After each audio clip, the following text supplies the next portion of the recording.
Rockstars, thanks for tuning in. Today, our guest is Dr. Jason Wan. He has a desirable, personally branded PT business that I believe is cutting edge to our industry and is an example as to why this is the best time in the history of physical therapy to become a PT. He's taking advantage of all these technologies to grow a business in a very simple but beautiful way. He's leveraging something called a unique selling proposition, or a USP. He's going to talk about it throughout the episode. That's the main focus of this. How identifying what that is going to allow you to not just get more profitable, but to hire easier, to get free with more profitability and maintain that home-work balance. We're going through a whole bunch of resources, but the coolest thing is how he's taken that business to 6 continents. So listen closely for these tools and tips around this thing called the unique selling proposition, and enjoy the show. Rockstars, we're so excited to have Dr. Jason Wong with us in today's episode. Jason, thanks for being on the show, man. Yeah, thanks so much, Will. I really appreciate it. The topic today is identifying our unique differentiators. So could you set the table a little bit as to why this is a problem in our industry and private practice? Absolutely. Well, as we know, like back before the pandemic, PTs were already still like a dime a dozen. There's tons of PTs in the San Francisco Bay Area. There's PTs all across the United States. How do you truly differentiate yourself amongst the market where you don't want to be like a small fish in a super big pond. You want to be like the big fish in a very small pond. So how do you kind of make that work for yourself? So that version of, or kind of understanding and defining what your unique selling proposition is, how you differentiate yourself, not just through like, I guess, what features you have, what advantages you can give to your ideal kind of like target audience, but also what is going to be, how you're building your brand, how you personifying yourself, I think is huge. So a mixture of like personal branding plus understanding the USP, which is your unique selling proposition, I think is what allows you to charge more for your services, allows you to stand out above the market, and also be able to scale your business at full. Yeah, I don't think most of us are trained in that in school. I know when I started my private practice, Jason, I was like oblivious to that. And if anyone asked me what my unique differentiator was as a private practice owner, I would have told them, oh, it's my quality care. Right? Sure. Yeah. That's not a differentiator at all, especially when we're all saying that. Like, how do you measure that? Like, what does that even, I mean, I guess there are ways, but in ways that are meaningful for our clients, I don't think it's something that really is useful. Let's talk about your path, because Rockstars, what you guys don't know about Dr. Jason Wan is that he has a really cool business model that's very different. So let's kind of maybe jump forward now. Describe your business so that people who are in that private practice space and in the grind of it can get some idea of how you've taken that lesson and applied it to your life to live a really cool life with your business. Yeah. Well, I mean, I've gotten my business to the point where I've scaled it to the point where I have like a fulfillment team. I have like community managers. I have other coaches that are kind of working in the business. And it's a really cool differentiating factor of like trying to treating the whole person rather than just kind of treating, a specific symptom. You have to see that as time goes on, eventually your program, you have to continue to adapt it over and over and over again, because people are going to catch on to what your USP is. You have to make it even further unique. Maybe you start a different business and maybe you catch on to like, the AI fad and whatnot. And so you have to continue to adapt with the times. But I think where I started was I quit my corporate job because I was seeing 15 to 30 patients a day, super burnt out after just 2 years. And then the pandemic is what really kind of pushed me into that direction of doing things more from an online basis. I started off just strictly starting an online program through people being attracted to me. I was doing a lot of powerlifting. I was bodybuilding. People were like, okay, cool. He's a really unique mixture of helping people with pain, strength, and mobility, but he's also like, he does personal training. He's super strong himself. And so I kind of caught on to that. And I started just treating people like on a weekly basis. At some point, got very saturated. I couldn't take on more than, 15 to 20 one-to-one calls within a week. Sorry to interrupt, but those are remote, not in person. Yes. So there, a lot, I still do some in-person care, just because I love just the interaction with people in San Francisco, but the vast majority of my clients are fully online. I've treated everyone from almost every single continent besides Antarctica. So pretty much the cool thing about PT is that you can make it your own. You can have physical therapy as like the background. You can have a DPT to create that authority. And I am a board certified orthopedic specialist as well, but you can kind of different. Like I am, I consider myself like a pain relief coach. I blend strength training. And one of my unique selling propositions is, I really put habits at the forefront, and you really have to personify that. I don't think in the world, you identify. It's like, I don't identify as almost anybody that has better habits than me. And that's like a separating factor where, 97% of diseases and pain out there is all modifiable if you just change your life. So I teach people how to automate exercise into their life. And so that way they don't have to worry about when their life gets busy, they still stay pain free in that way by incorporating movement. That is so cool. Yeah. Guys, if you're not watching this, you're listening to this, he's wearing a tank top and he's ripped. So he practices what he preaches. He is obviously drawing this attention for people because he's found something he's really passionate about. But I love what you said, Jason, about you were very passionate about this lifestyle already. And so for you to be in a position where you were able to help people in chronic pain, it's like you took that physical therapy background and didn't let the conformity of a traditional business model limit you. And maybe that's where COVID helped. But like you didn't like just go, okay, how many brick and mortar buildings do I want to open? It was forced in some degree to start doing things online. And now it opened up this incredibly profitable business, cash pay, I'm assuming. Yeah. So, yeah. And then you're scaling this and you're working with people in 6 of the 7 continents. I mean, that to me is what's so exciting. And I hope Rockstars, you're listening this, is it's breaking through barriers for you around like what it is that we are able to do, right? So you define your unique selling proposition, your USP, as happiness and overcoming chronic pain. Your website, which is a really cool website, it's flexwithdrj.com. And on there, it's a really good example, Rockstars, if you go and just check this out, because he walks through all sorts of like storylines that just kind of paints this experience that people have with physical therapy. But it's almost like it could be for the physical therapist as well, which I really love. Is like, yeah, therapists are in that same position. So you work with chronic pain is a big part of what you do. Is that correct? Yeah, exactly. And that's part of like my storyline, which was I got through 2 car accidents that actually left me in a state of just pretty bad neck and back pain, like throughout 5-6 years of my life. And, at the same time, we want to support each other's, you want to support each other's businesses. You want to support each other, all PTs as a whole. At the same time, your USP is a product of like your own experiences. You create some polarity around like what sort of things didn't work for you, but what truly has worked for yourself. And when you can actually say that I personified it, I'm the one that got out of chronic pain through lifestyle changes, habit formation. People really lock onto that and they really buy into that. I mean, I had one person that was just kind of essentially, she was pretty much very much pre-sold on working with me. She's just like, name your cost and I'll work with you, because she listened to every single one of my podcast episodes. And she was able to be like, wow, like I really identify with everything that you've said. And I really lock onto your USP. So like, what is it that you offer? So it's pretty cool that like, as you market yourself in that way and just, I wouldn't say spread yourself out thin, but over time started off on Instagram, then transitioned like Facebook, YouTube, podcasts, right? Then you become more omnipresent, right? You develop that authority, that stage in which then all of a sudden you're not really having to fight for your next client. Your clients are just simply coming in and filling out an application. That's amazing. How would you guide people who are listening to this on defining, how does someone define their unique selling proposition? Like, how do they go about that process? I think that's a great question. I kind of stumbled upon it because people were telling me what I didn't know. They're like, man, I don't know a lot of people that are, I'm not as a gloating factor. I don't see as many people as ripped as you. I don't see a lot of parents that are as disciplined as you, that has a specific journey in which like you overcame your own chronic neck and back issues. And now you're just a person that personifies everything. So you can go based on like what you're already comfortable, like kind of play to your strengths. You play to your strength. What is unique about what you're doing in your life that keeps you healthy, that keeps you pain-free? That could be one angle. Another way is just kind of like, okay, seeing what the market kind of is out there. And let's say there's somebody that's doing something, and simply like, that's how the market goes. It's like you see a product and all you do is you simply like make one small tweak to that product and you can differentiate yourself as such.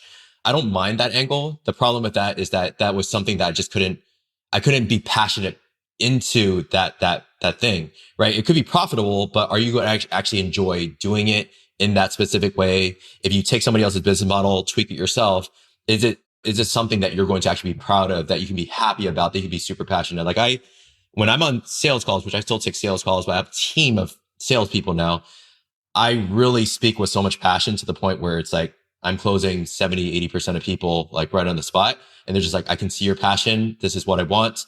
Let's work with you. Because if you don't have that passion, people are going to see that in your posts, in your stories. They're going to see that if they get onto a consultation with you. And you don't want to just be a fraud and like making a ton of money. You want to really stand behind your business and something you can be truly passionate about. I like that. I think what you said that's really powerful is this idea about how passion is a clue, a breadcrumb trail of our unique selling proposition. If we're passionate about it, then we can talk about it, we can sell it.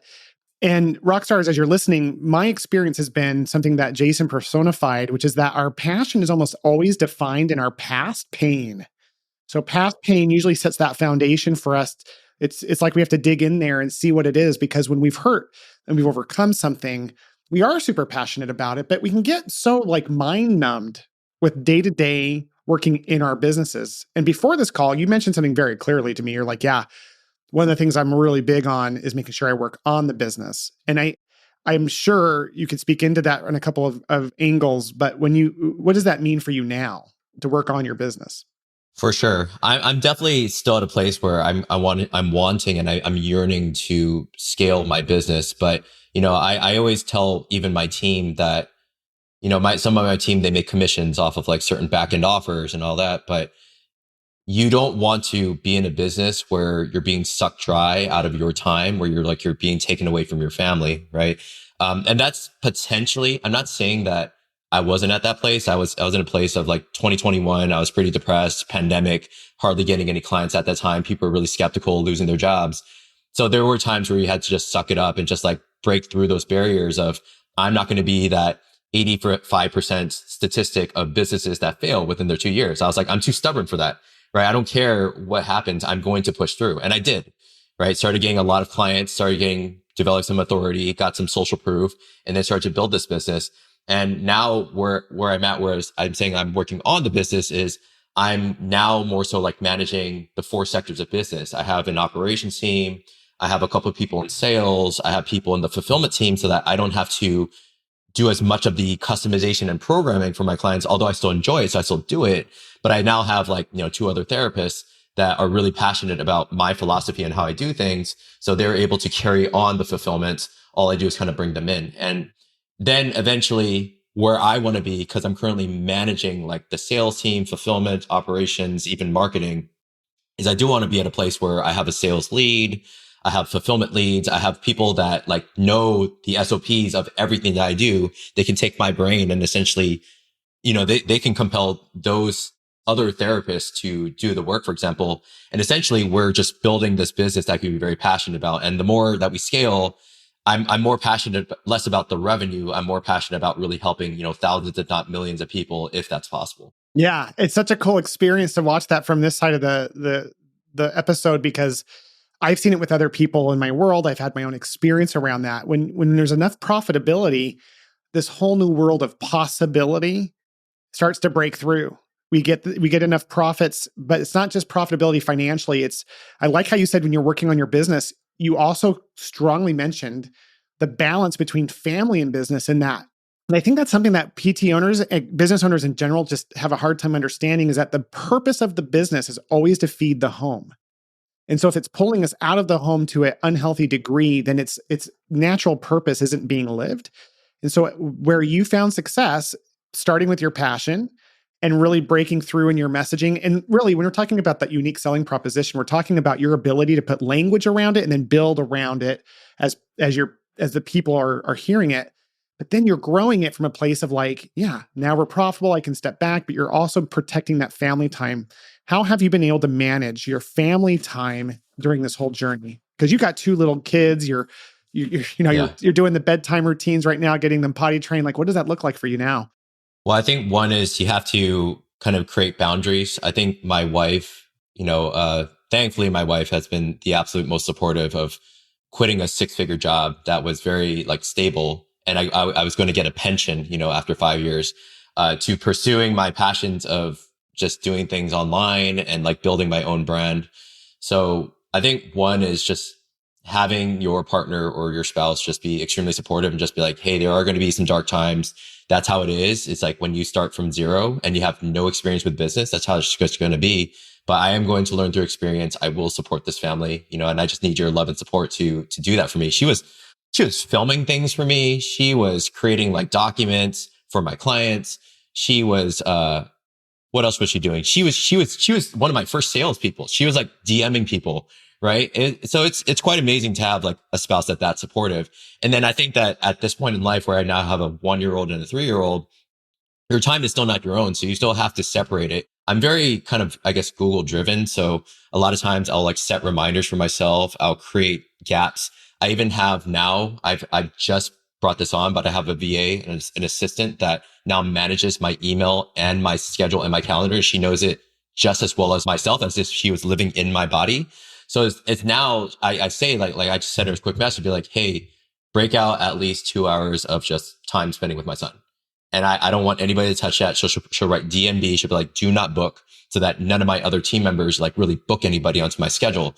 So having those kind of separations and having that clarity and that transparency, like with your schedule, that there's a really good book for anybody that's trying to open up more time for themselves. We call it Buy Back Your Time by Dan Martell. Really insightful book. It's one of the main books that helped me to start delegating, to start creating standard operating procedures so that I'm not doing everything in the business. And then I can eventually kind of step away. As long as your team members can do at least 80% of the capacity and the accuracy of what you do, that's a win right there. They'll never maybe be able to do it as well as you, unless they do. And of course, you're just like, that's a win. They can do it better than I can. But as long as you do 80% of that capacity, you really open up your time, and eventually you can start to have a better balance and quality of life. Yeah, I love that. My virtual assistant, I was on the line with her right before this, and she was prepping me for our episode. The virtual assistant thing is such a big deal. It's with the second fastest growing trend in healthcare for a reason. But I like that you talked about not just the concept of a VA, but using that person to support the bigger vision of like putting boundaries in place. And so I really, really hope people are listening to this. And Rockstars, as you're listening, I just want to ask you, do you have the right boundaries in place? Like as you're driving or working out or as you're walking, like think about where your energy is.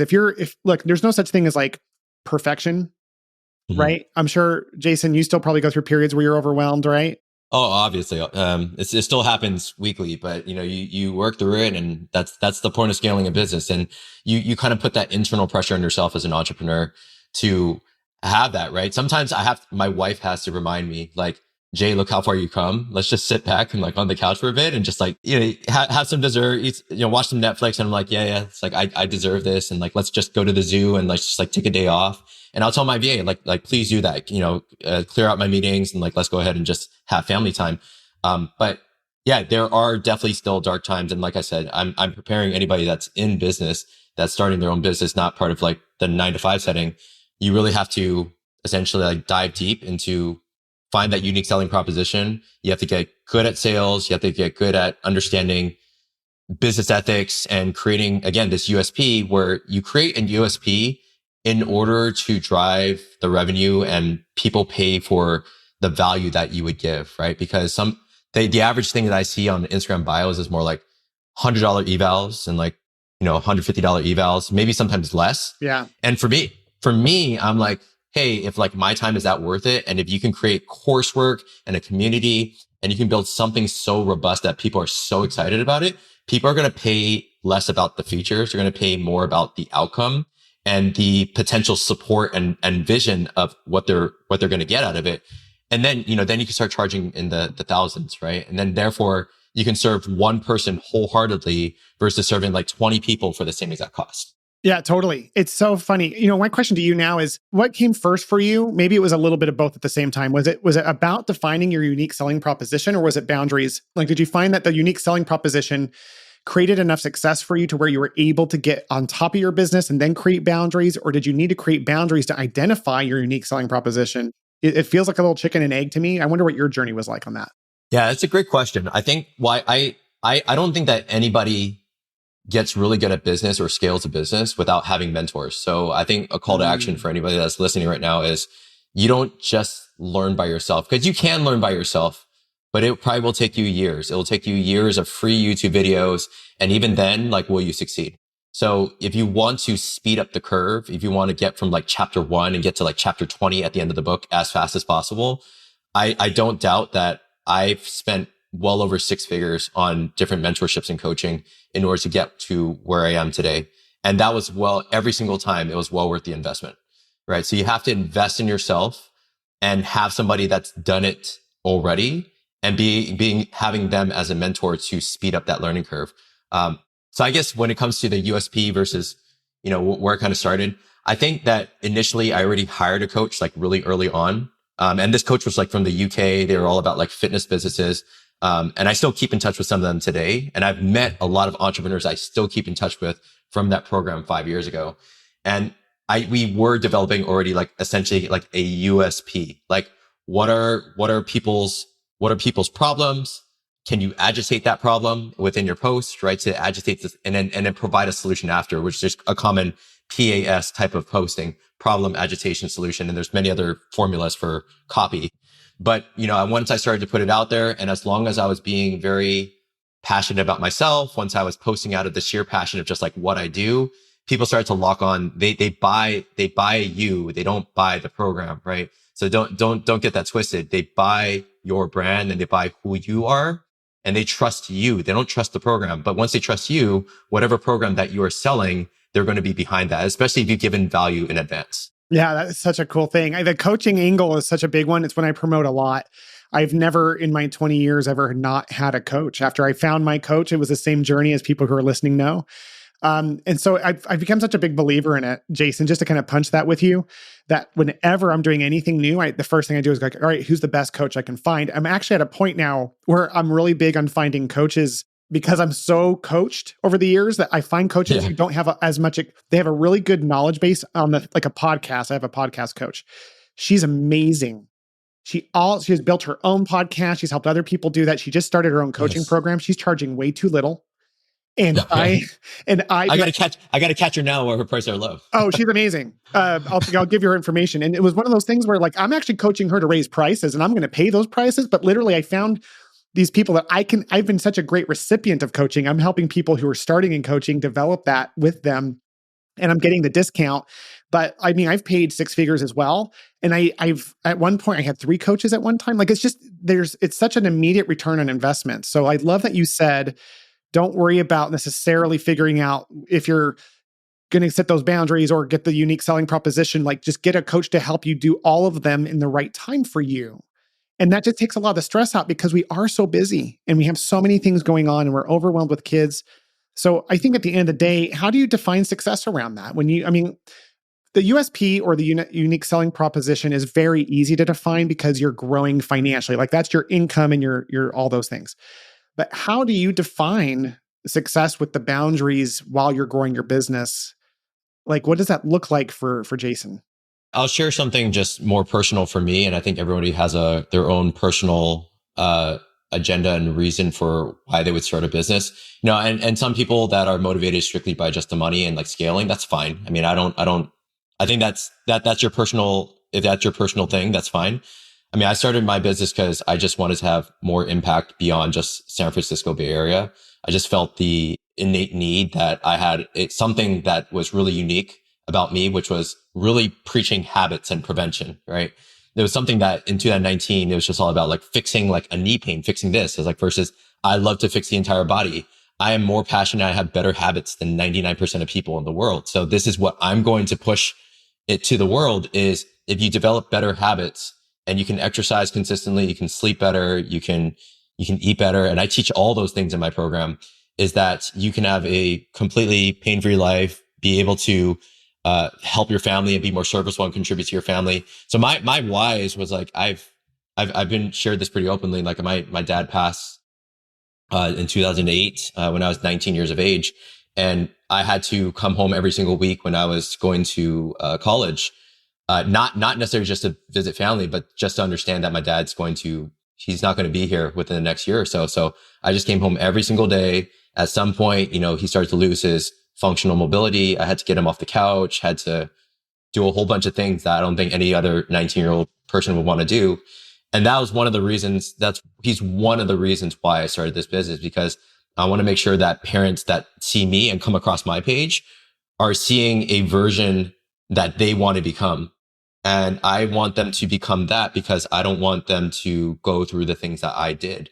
Right. It sucks very much to lose a spouse, let alone like lose a role model like that. And if you want to be more present with your kids, if you want to have the strength and capacity to do things with them and not be sidelined by it, I really felt passionate about sharing my own hurts in order to motivate people to get them off the couch and to realize that if I don't change my lifestyle now, I'm going to pay it forward later. I'm going to regret this later. So I'm all big about that habit and preventative portion.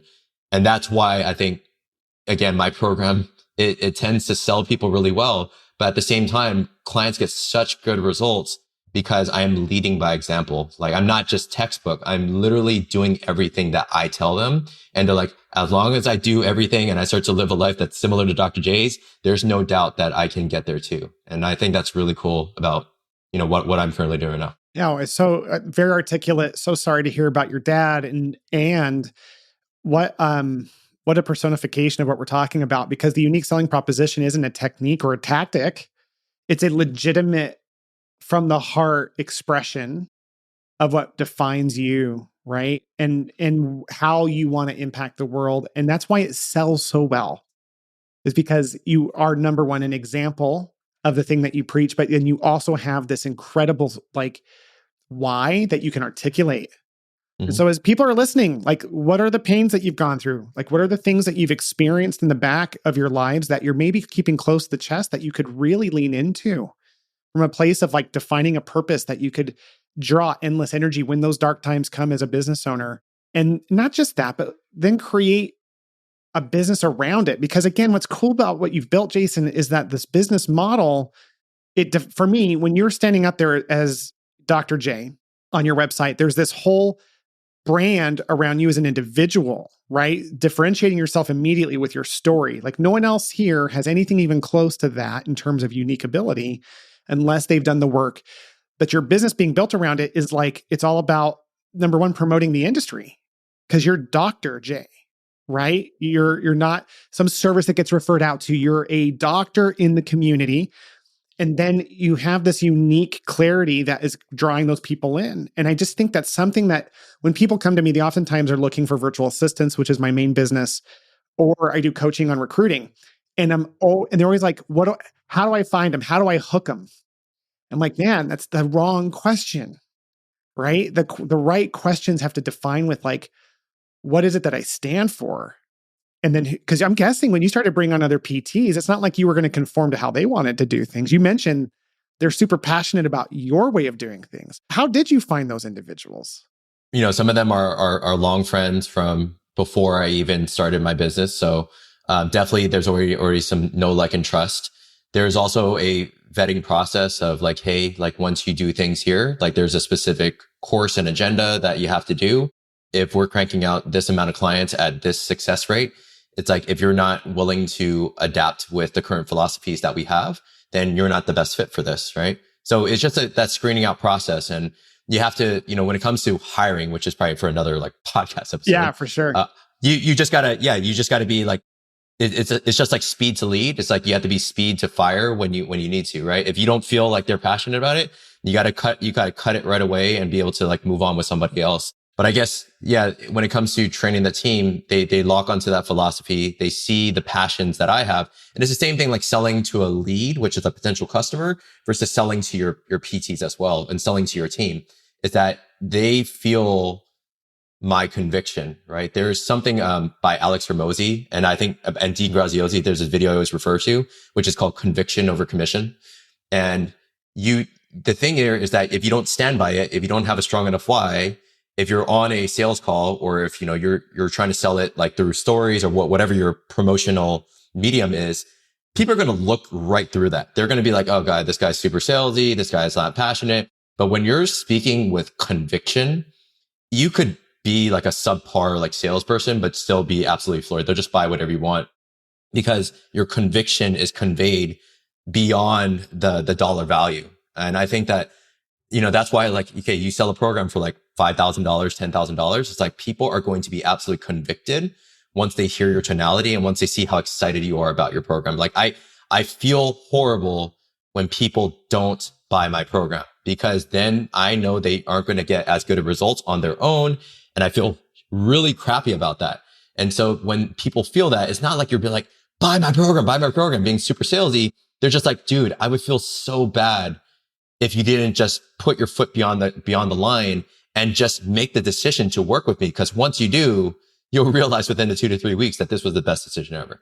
Yeah. And you hire for that. Like, you're looking for people who are going to see that philosophy. But where we get in trouble on the hiring, this is going back to the unique selling proposition, is if we don't really know what makes us different, then we're going to be hiring based on the fogged mirror rule, which means if they fogged a mirror, let's bring them in. And so when you know what you stand for, I do think it makes it much easier to charge more, develop a new business model, get better clients, and get better team. Because like you said, it's an art. It's not like any of us have this clarity and it just filters. But I will tell you, the current company I've been building has been the easiest business I've ever started because I have my unique selling proposition. And I said this to my wife this morning, no kidding. I'm like, this company is like building itself. Because all I do is stand in that passion like you do. And by the way, you kind of remind me of like the PT version of Alex Hormozi, just saying it out there. I love that guy. He's from Phoenix as well. I do love his stuff as well. Super smart guy though. Yeah. He's the real deal. I've been following people forever. And in this, if you don't know who that is, guys, YouTube him. He's jacked, big beard, just kind of shoots very clean and straight. His little tidbits, I've been like scrolling, kind of get entertaining. And then I'll get like 2 tidbits. And I'm like, it changes my business. There was one thing, I won't go into detail, but I was scrolling and I saw something he said. It was like a 30-second deal. I made that change the next day and I increased my profitability by 3% over the next 2 months. It was like, that's amazing. Yeah. So, like, we should get more offline about like, those things, but I just think there's something about the clarity. It's not that it's not hard, because I get that from you, but you're also like, it's really clear when I'm meeting someone who has what I consider to be a business that feeds their life and not the other way around. And that's truly what you've built here with that. So if someone was going to get started, this is a really important question. If you're, a lot of the people that listen to my show are people who are like PTs who are looking to start businesses. A lot of them have businesses, but some are just like trying to get into it. What advice would you give? Like someone who is thinking about starting a business or a practice in general, like anything at all that comes to mind that would be best practices for them to consider doing it? Because most people I talk to, they want to do it, but they're scared of doing it. Well, obviously, I feel like we can go for days on that subject too. Like, where does somebody get started? I mean, one is definitely just writing pen to paper, your USP, and being like, what is my differentiating factor? What is my why? What is something that I can be compelled by? That's one. I think number 2 is just more of a mindset thing, but you have to fail your way to success. I struggled with that so much because I was a straight A student all throughout PT school, Davis, everywhere that I went. It was just like, there was no way I was going to fail anything. And getting used to failure, as in like, you didn't know crap about business and you just like had to like just learn on the fly. It's just failing a ton, just over and over and over again. But as long as you didn't quit, it's like, there was no reason to say that I was not going to succeed, because I felt like I was very good at what I do. So just fail your way to success. And then just realize that you have to be able to put yourself out there. I don't care if you have 0 followers or even 100,000 followers, but if you're not willing to just put the camera out there, like video nowadays is king, right? Content is king. So if you're not willing to like video your podcast or just video your perspective on like certain modalities and things and like express your opinion, then people are never going to learn about you. They're not going to learn about you just strictly through like a written post. So I think video is huge when it comes to scaling your business nowadays. And then I guess lastly is sales. I mean, sales at the end of the day is the lifeline of your business. I've had PTs that are like, Jay, I want to grow a business, but I don't want to be salesy. I'm like, well, you don't have to be salesy if you're convicted about what you do. Right. Like you don't appear salesy. Nobody says to me that like, oh, I felt pressured. And I used to do that back in the day when I was struggling with clients, but that conviction and just getting very affluent with like learning how to persuade, getting good at like sales psychology. I think that if not is one of the most important, in my opinion, is learning sales psychology, becoming more emotionally intelligent, being able to empathize with people while you're on the call, and making people and persuading people to make that emotional decision around the life that they can have is absolutely critical. Because if they're not 100% certain and bought in on the emotional side of things, then you'll have to charge really low prices for your stuff. And therefore you're going to tap out quicker that way. Versus if you take on a $7,500 client, it's going to be a lot easier, right? But you have to just compel that person and be absolutely convicted. And again, sales is huge. Love that. Yeah. If you're already in it, it's the 3Ds, death, divorce, and disease will usually motivate people to make a change. But if you're getting started in it, don't be scared by that because you're getting the tidbits here with Dr. Jason Wan. So that was incredible advice. I think I'm going to ask the listeners to do is to follow you. I think the best way to learn, because a lot of people heard you say things like, if you're not doing video podcasting, I'm like, well, I guarantee most people are like, I don't even know how to start a podcast. Like, everyone should have a podcast. Everyone should have a social media following. You and I obviously live in that space, but I don't think people who are listening realize how that unlocks the door once you get your unique selling proposition of how you can message and get out there to people. There's so many people who aren't doing it. They're doing surveys and finding that like, this is the best time ever to start a podcast, right? It's like all these things for you. I would like for them to follow you. I think it's the best way they could do that. How can they follow you? I'll put everything in the show notes, of course, but just if someone's listening, how can they follow you and get more from you? My handle on almost all platforms is Flex with Dr. J. So Flex with, and then the forward Dr. Jay. You can follow me on Instagram, TikTok, YouTube. You'll probably find me on podcasts if you type that in as well. My advice also is if you're just starting off, right, start with just mastering absolutely just one medium first and not spreading yourself out thing, because then you're going to drive yourself crazy. So if you want to start with Instagram, great. Instagram, you can go viral. You can start reels. You can get a lot of views that way and start a small following. But I also have a Facebook group too. So if you type in Flex Dr. J, feel free to join my group, be able to see the types of coursework and live trainings and things that we're doing and how essentially that, a lot of these mediums become the platform, almost like a boiling pot, to simmer people before they're ready to buy. Right. And I think that's the beauty of business. That's the beauty of having more impact on the world. So I'm genuinely excited to be on this podcast and just to share these things because it's different from, just talking about chronic pain. This is talking about how other PTs can truly have an impact on other people's lives. Yeah. And I think when people can learn about different models like yours that are wildly more successful, when they better their business, they better the industry and they better the population. So thank you so much, Jason, for being on the show. It's been a pleasure to have you. Yeah. Thank you so much, Will. Hey, rock stars, are you having a challenging time recruiting, retaining, or training your people? Then man, am I excited to tell you about the Rockstar Summit. Guys, this is my personal event that we are launching on March 1st and 2nd. It is going to be 2 full days of nothing but workshops on how to solve recruiting, training, and retaining problems. It's very heavy on the recruiting side. We're going to show you where to find candidates that no one else is accessing so that you can get a leg up in the industry and grow the business that you deserve.